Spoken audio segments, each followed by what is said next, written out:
the bell. Let's check it out.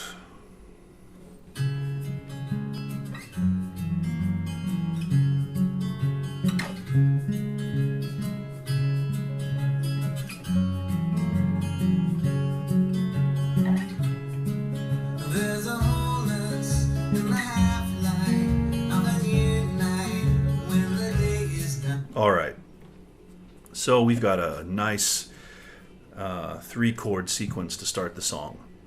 Obviously capo 2, and we hear, much like the Riddle acoustic version, we have some Travis picking. So the Travis picking stuff is an alternating thumb, so you're playing an alternating bass, and then you're playing the the chord, the chord tones with some combination of your fingers. Not a super advanced technique, but nonetheless not something that everybody knows. And I'm more interested in you learning the song and being able to play some version of it than being, obsessed with, oh, I have to have the exact technique, blah, blah, blah. I'm just not interested in that. I just want to teach you the song. And if you want to learn the Travis picking, then at the end of the video, I'll have a section that explains how to do the picking in this song. So let's do the chords. Let's talk about the harmony. Let's do the solo, and then we'll talk about the Travis picking. Okay, so what do we got going on to start this one off? A B minor chord, all right, and it's definitely a minor tonality. We can clearly hear that. But then we have an odd move here. We go to a E major followed by an E minor. It's actually an E minor with a B in the bass. We don't use the E note for the bass, that chord there, on that chord there. We're using the B note, so we'll call it an E minor over B, and then we return to the B minor. So we've got B minor, E major, and E minor over B, and then back to B minor. So whenever you have a minor chord, that's obviously the root, and a 4 chord, that's a major, because E is the 4 chord in B. Usually it would be a minor, right? When you have a major 4 chord, that's coming from the Dorian mode. So here we have a Dorian start, but then immediately followed by an E minor variant of an E minor chord, right? We could just call it an E minor chord, even though B is the bass in it. And that follows the standard natural minor scale, we can say. So we have, again, I've talked about this in other videos, maybe you've seen them, maybe you haven't, this idea of modal mixture. So we're mixing in the beginning these first 2 chords, which is Dorian, with the second 2 chords, which gives us Aeolian or natural minor.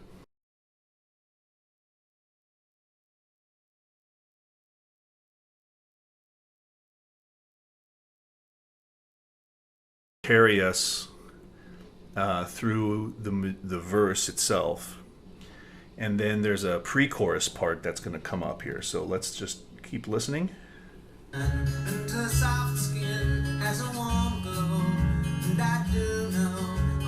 right, here's our pre-chorus.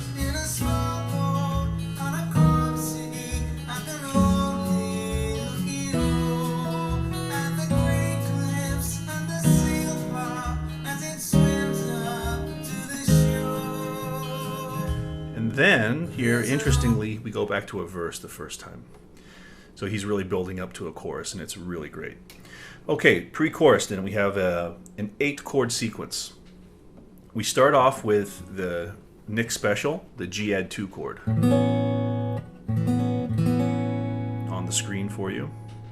He really loves that chord. No high E in this one, okay? Followed by an A chord with a C sharp in the bass. A lot of ways you can play it. I just do it like that, or sometimes I just get lazy. Sorry, I keep tilting the guitar. It's like an old Batman show.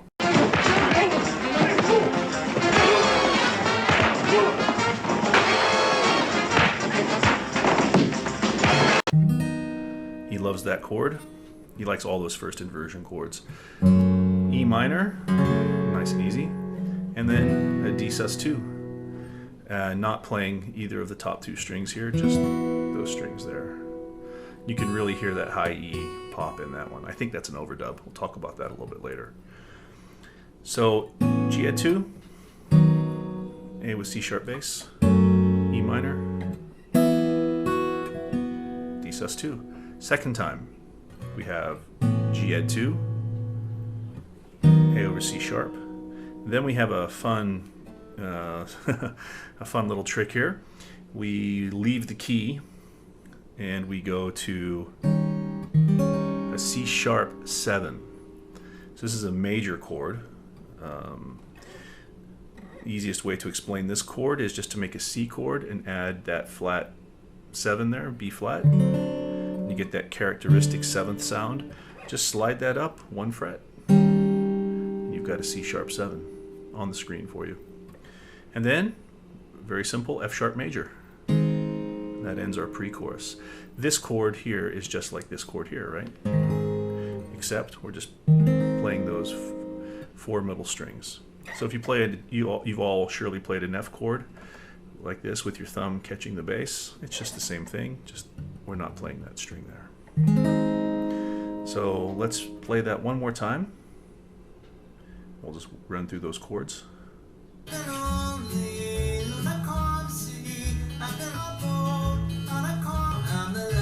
Here we go.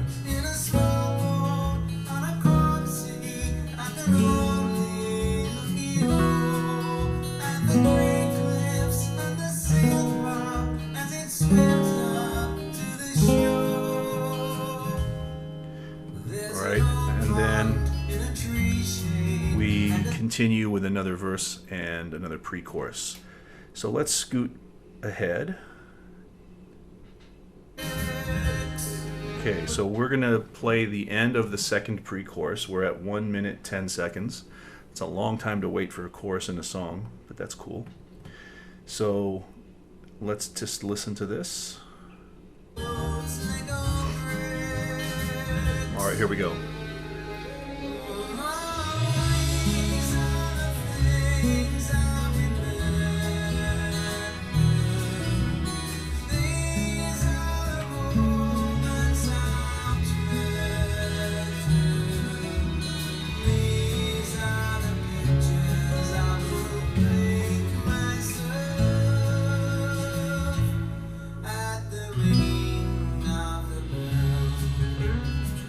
And then we go into a solo. Really interesting way he writes this song to go verse, pre-chorus, chorus, then solo. Really cool. Okay, so the chorus. Well, we're back in B minor for the chorus. Really no surprise there, right? But then he throws in something that I think I've only ever heard him use. Maybe he's used it in some other songs, but Human Racing is the only other song of Nick's where I've heard him play an augmented chord, and we now have an augmented chord here. It's kind of like a B minor 7 augmented. What we're doing is we're taking our pinky off, so that gives us a B minor 7, but then we're putting it here, which gives us a sharp 5 or an augmented chord, right? So you get doo-doo-doo-doo, right? That melody comes from that augmented chord. Bohemian Rhapsody is a good song everybody knows with good use of augmented chords. And then we go to a D sus2. The second time on the D sus2, we have a G sharp in the bass. So we get doo-doo-doo-doo, doo-doo-doo-doo. And that repeats twice.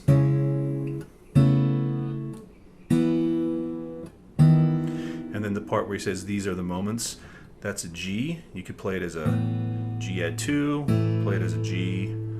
Then we have a major 3 chord, a B major in there. And then we have a walk up, E minor, F, D over F sharp, to a G. And then there's a little chord that he strums like that to take us back to the takes to the solo. So all together we have that.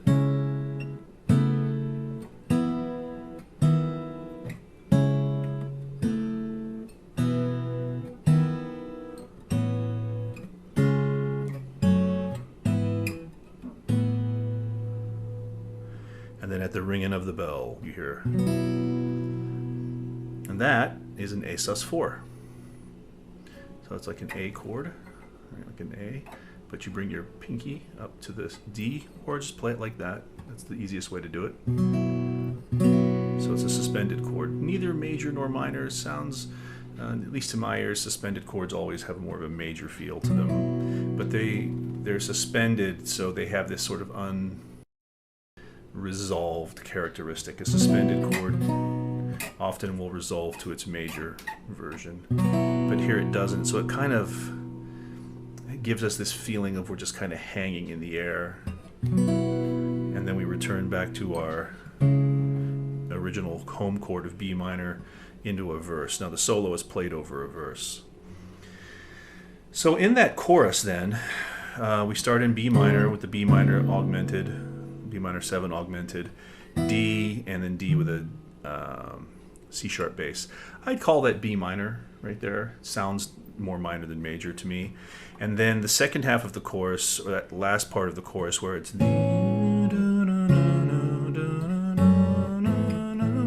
that's in G. So we have a cool kind of a deal where the chorus starts minor and it brings us up a bit with a shift to G major.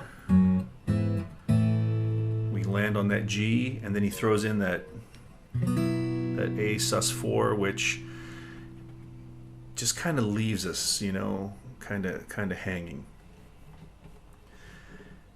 So we can say then again B minor to G in the chorus, and then that A sus4, I would just kind of consider that just on its own. And I like this because it takes us from A to or G to A, then back to B. So it's a nice kind of a walk up there. Everything flows very nicely. So that's what's going on in the chorus.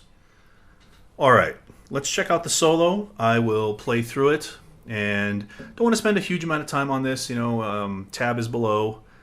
Just check this out, make a couple of small comments, and then I'll leave it to you to practice and figure it out. It's real simple. So let's roll. Here we go.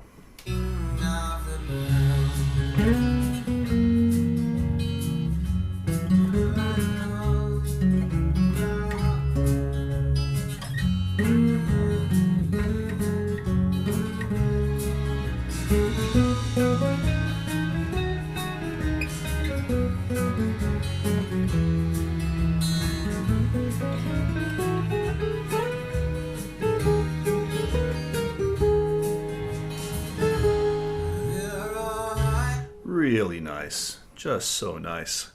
So rather than me just breaking down this whole damn solo in half an hour in this fucking video, I'm gonna put an analysis break in for you right now, and just check it out, and then I'll come back, play the solo for you unaccompanied, and then we'll move on to the last part of the video. Alright, let's break down this solo. So the first passage in the red block here, that's going to be in Dorian, then a passage in natural minor, and a passage in Dorian, passage in natural minor. And basically the Dorian part is played over the B minor to E chords. So that first lick, that note, when it ends, that's your G sharp. And then we have a passage in, we'll play the next passage will be in the blue block here, the natural minor passage.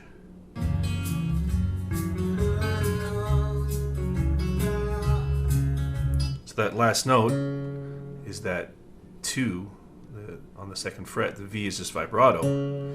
So that's ending there on our B minor chord. When it picks up again, we have the next lick. So that one, that slide right there from the 4th fret to the 6th fret, that lands us on another G sharp. So that's played over that E chord. But then the next 2 licks,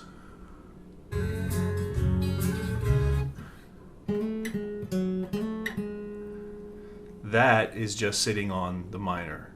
You get the G natural right there, the 5th note of the 3rd string. You get that twice, so that's taking us back to B minor. So the next passage we can see here is when we shift to the pre-chorus chords, the G, A, E minor, and D. So if we listen to that,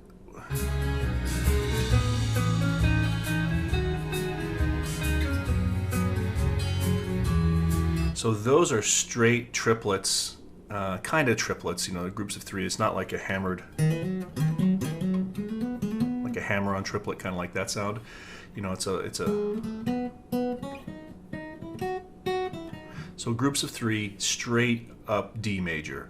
I've circled the roots there for you, so that's pretty straightforward, you know, for once, right? And then the final part here, we'll play it here in just a second, but you can see in the red box, we've got a run right up there in D major, and then the last bit there is pretty interesting. So let's just quickly play that again, and then we'll talk about that last bit.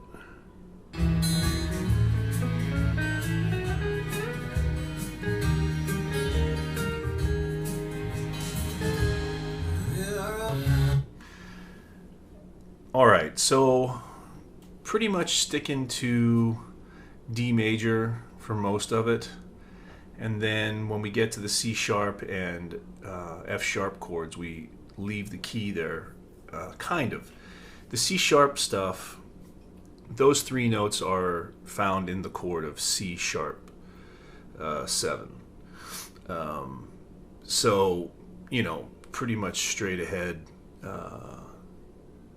pretty obvious what's going on there. Actually, those three notes there are not C, they're just found in C sharp, I should say. Those last two notes, those are pretty interesting. Probably look at this a few different ways, but because that F sharp chord is acting as a secondary dominant of B minor, you know, you got two notes there. You got the where is that?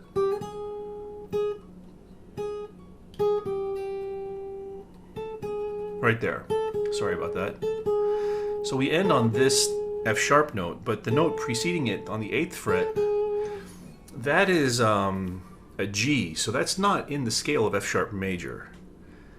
You'd only have a G natural if you were playing Phrygian, F sharp Phrygian, or F sharp Phrygian dominant, or some version of the Phrygian mode. So what we really have there are those two notes, G and F sharp, those totally belong to B minor. And the resolution of the G to the F sharp, we land on that F sharp, which brings us right back to the B in the verse, which comes just after this. So I looked at this as, because the F sharp is kind of a substitution for a B minor chord there, in a way. You know, it's not really a substitution, but it's used as a way to get us to the B minor. So I would look at that as B minor. You could also call that part D major there. Those are the same key, B minor and D major.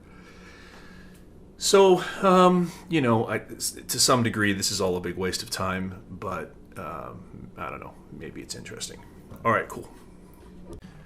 All right, so there's my analysis of the harmony and the solo, if you want to look at it that way, and why he's using the notes he's using. So see if I can do this without screwing it up. So here's the solo without the track.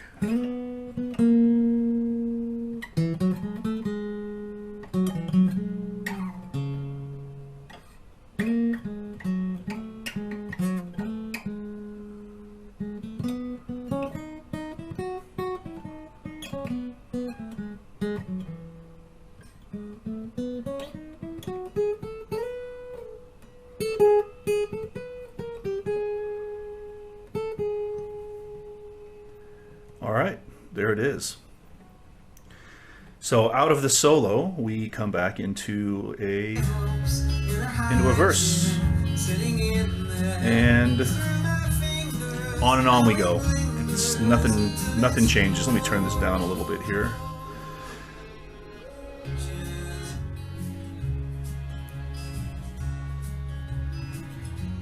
And then we end where we started, on a B minor, and that eerie bell ringing in the background. All right, guys, so that's the song. So if you're not interested in the Travis picking, yeah, have a good time and thanks for watching. All right, the Travis picking. I'm not going to spend a lot of time on this, but I'll show you what you need to learn to make it happen. Rule number one with Travis picking is the thumb never stops. So the first thing you need to be able to do is play the chords with the bass going. So let's just take the chords in the beginning of the song. The B minor, E, E minor, and B minor.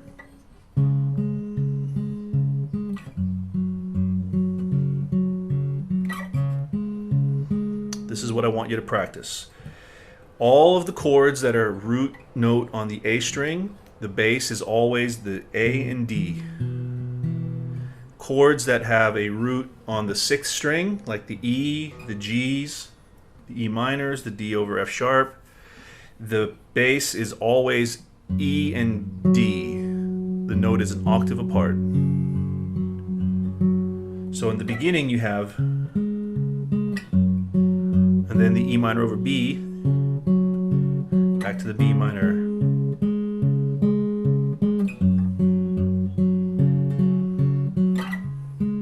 Go to the pre-chorus.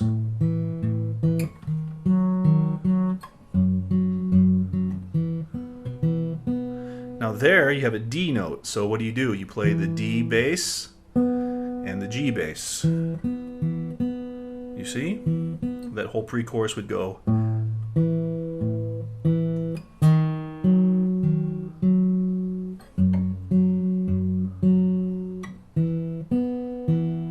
So just practice that. Just practice those simple chords. Do it as slowly as you need to. And just go.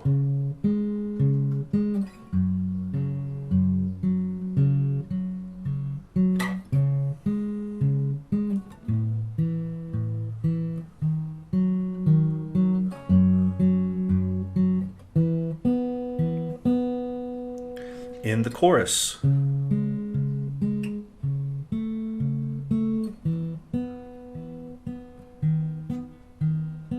Because in the chorus he throws that C sharp in there. So there you have your first bass part goes D, G, D, G, then it goes A, G, A, G. That's a real challenge. But you can do it. Just got to practice it. So before you start fiddling around with your fingers underneath here. That's what she said. Just get that. And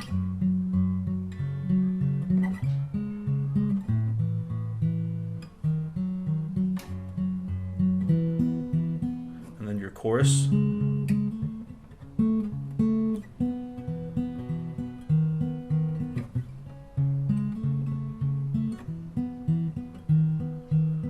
All right, just get that down.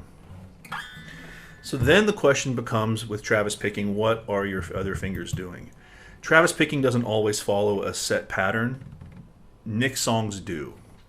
So the riddle I did a video on has a set pattern to the picking. We have one here. And here it is. It's very simple, but like anything else, it's hard at the beginning. Everything is hard at the beginning. So the pattern is always, we know the thumb is always doing the bass notes, right? So we know that. So the question is, what happens on top of those bass notes? And here it is. We start always, guys, every chord starts with a note on the B string and its lowest bass note. So on the B minor, it's that. On the E major, it's this. On the E minor, it's this. On the G, the A over C sharp, the E minor,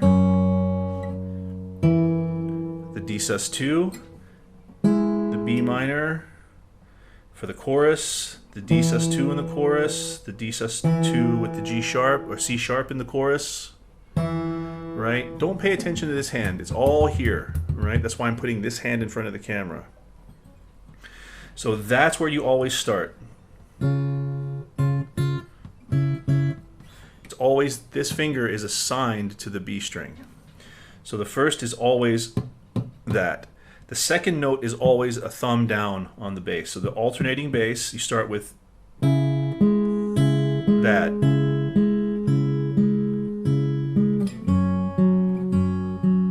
Right?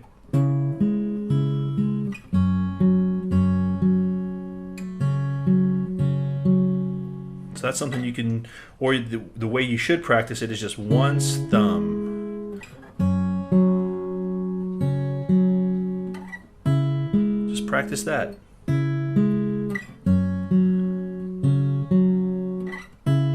Right? Now, the next thing that happens is this finger is assigned to the G string. It never ever changes, guys. Okay? Unless you're talking about the D chord, which we'll get to in a second. The D chord is the outlier here. That makes it tough. So you have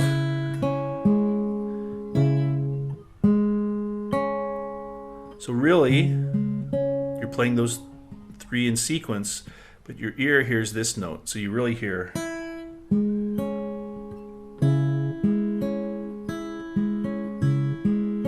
So that finger and this finger stay assigned to these two strings here. Makes it real easy to learn how to do this. Not real easy, but it's easy in that they don't change really, unless you're on the D chord, which we'll get to. So you can practice together, bass, G note on the G string. On the E minor, B. Just practice that, or better yet, just mute the guitar and go like this.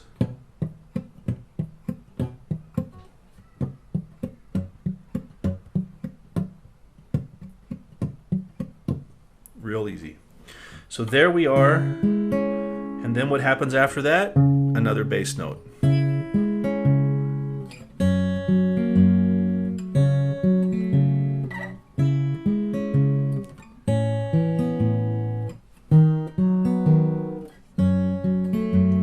Okie dokie. So far,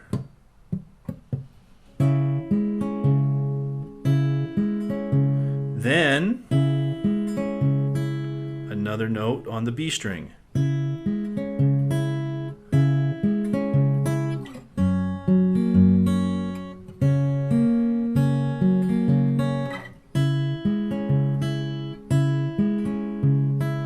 So muting the strings, you get this.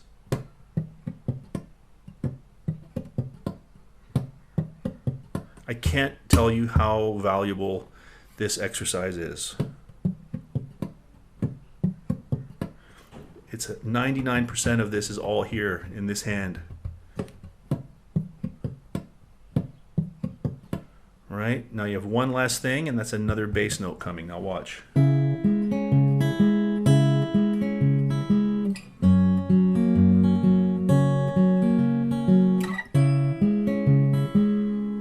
Thumb never stops, so you have boom, boom, boom, boom, boom, boom, boom, boom, right? But you punctuate it with, whoops. So the last note is with your thumb on each chord. So mute the strings, go like this.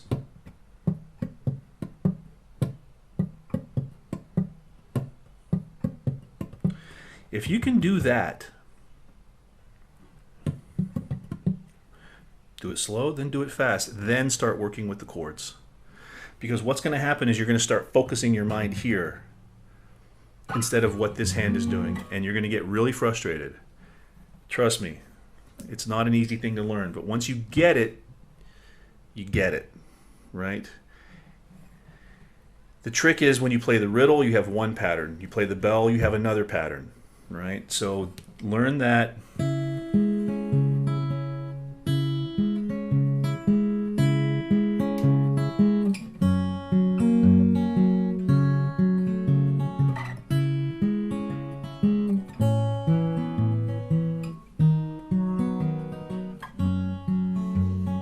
Now, let's talk about this D chord.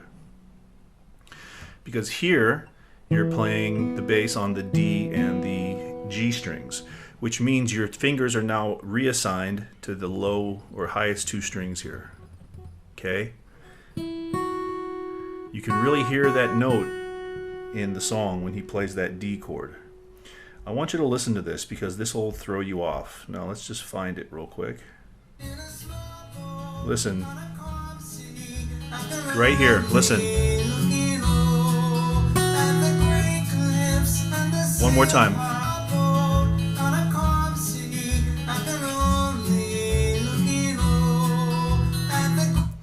Okay, I'm almost convinced he overdubbed that. Because if you hear him play it live, he can't hit it that clean. I don't know how you could, right? It's really hard to. So what you have on the D chord is... Remember, it's always, this finger is always assigned to that. There's always an initial B string note. But what happens on the D string is instead of playing it with your middle finger, you play it with your index finger. So normally, right, we have these two. Now on the D, we're playing it with these two. And this finger is playing that high note there. So you get this. That is really challenging to make that transition.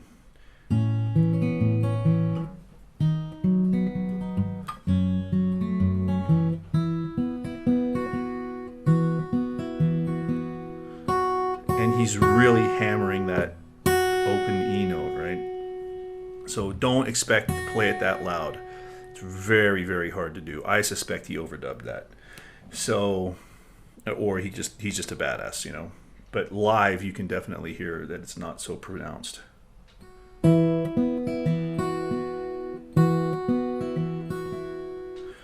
in the chorus, he's also doing the...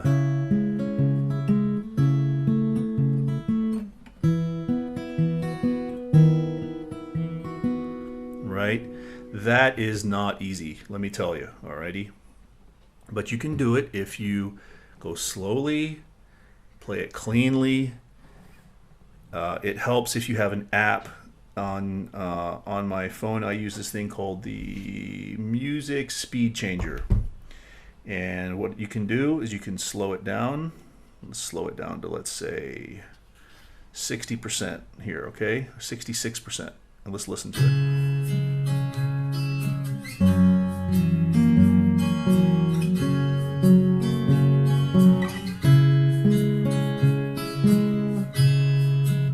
That can really help you.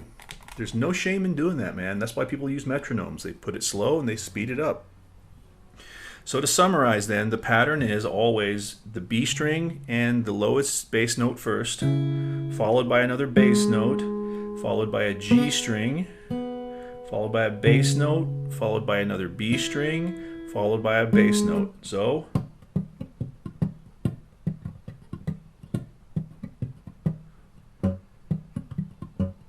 Oh, sorry. And then the challenge is, of course, when you move to the D, we're working with those lower four strings, and we get... Right?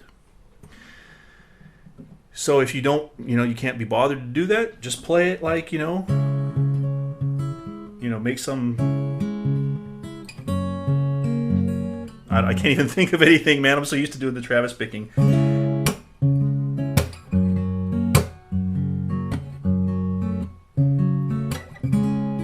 Make some pattern up, man. You use a pick. No one says you can't play it without a pick. You can just go.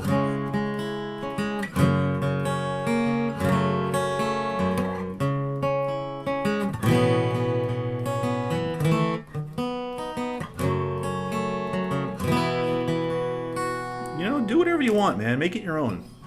But that's how you do the Travis picking. I don't want to sit here for 45 minutes teaching you how to Travis pick. If you want help with this, I'll help you. Just message me, and if you want to do a Skype lesson or something, I'm happy to help you out. We'll work something out, whatever. Shoot me messages in the comments if you want more. Pedagogy on Travis picking. But there's no a way around this if you don't work for it, right? But listen to me. Once you learn how to Travis pick, the guitar becomes something bigger than you can ever imagine. It is the thing that unlocks so much. Just go listen to Chet Atkins. I beg you. If you never have, just listen to Chet, and then that's enough said. So guys, let me know if you need any more help with this one. Thank you so much.